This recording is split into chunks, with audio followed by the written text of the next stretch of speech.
Do you want to find out if your real estate agent is trash? I'm happy to tell you. Go ahead and stick around and let's find out how you can pick the right real estate agent for your investment strategy.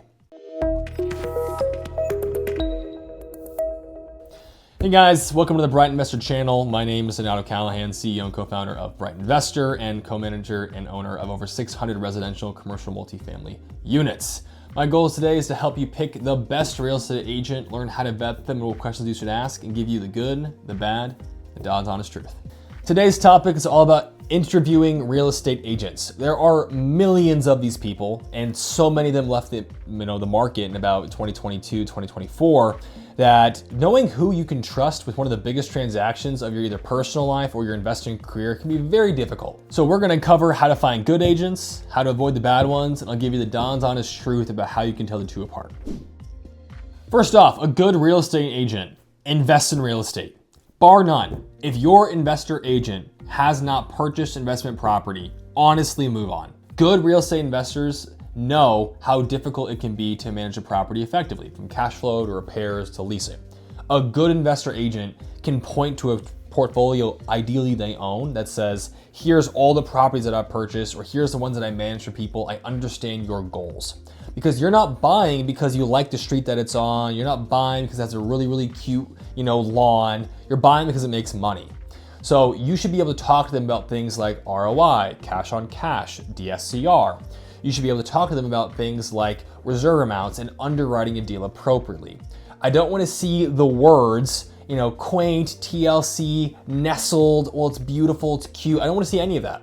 A good real estate agent can be very kind of cold and calculating that says, here's this deal, here's what we think it's going to rent for, here's what the returns are going to be, and here's what the analysis looks like. If you can put this much down over this time period, it looks like it's going to be a really good investment for you, and at least this one or two strategies.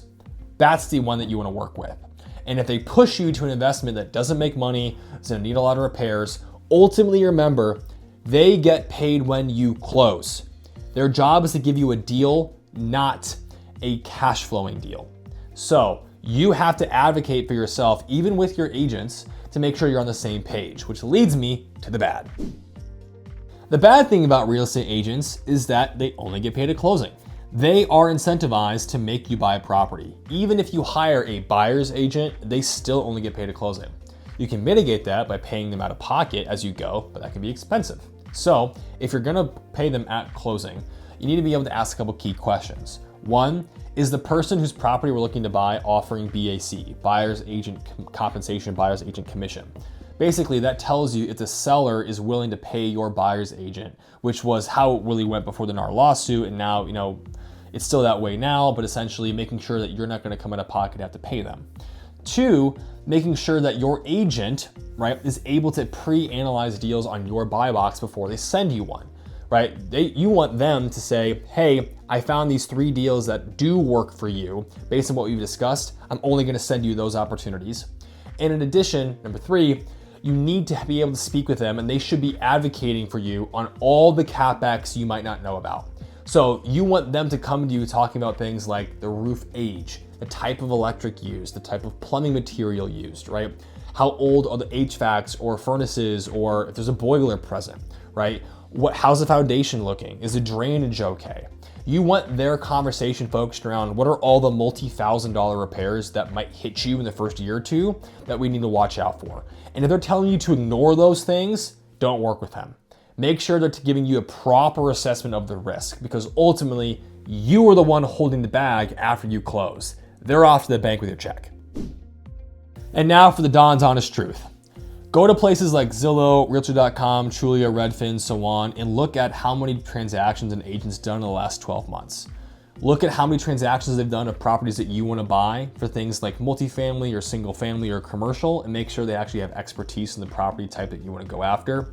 Make sure they know how to analyze properties, ideally by having owned their own, and ensure that they understand how things cost in terms of CapEx requirements, and that they have good recommendations for things like insurance, lenders, and contractors you can use if you're gonna do a renovation project for things like flips or development or things of that nature. A good agent is worth their weight in gold. I've worked with the same one in some markets for the last 4 years, and I've done multiple transactions with them. It is an amazing relationship that can pay a lot of dividends, especially with off-market and pre-market deals. But if you're gonna kind of hook your wagon to an agent, make sure they're driving at the speed that you're comfortable driving with and they're going in the direction that you want to go. All right, guys, that's all I've got for you today. My name is Howto Callahan. If you want to talk to me personally or learn more about how Bright Investor can help you in your real estate investing journey, go to brightinvestor.com/chat. Otherwise, go ahead and leave a deal in the comments that you want me to analyze. Go ahead and put the address down there and I'll analyze it in a future video. And if you want to learn more about what questions you should be asking during an inspection, we actually have a free downloadable PDF that's an inspection walkthrough checklist to help you walk through a property and make sure you're dotting all your I's and crossing your T's. So guys, I'll see you next time on Don's Honest Truth.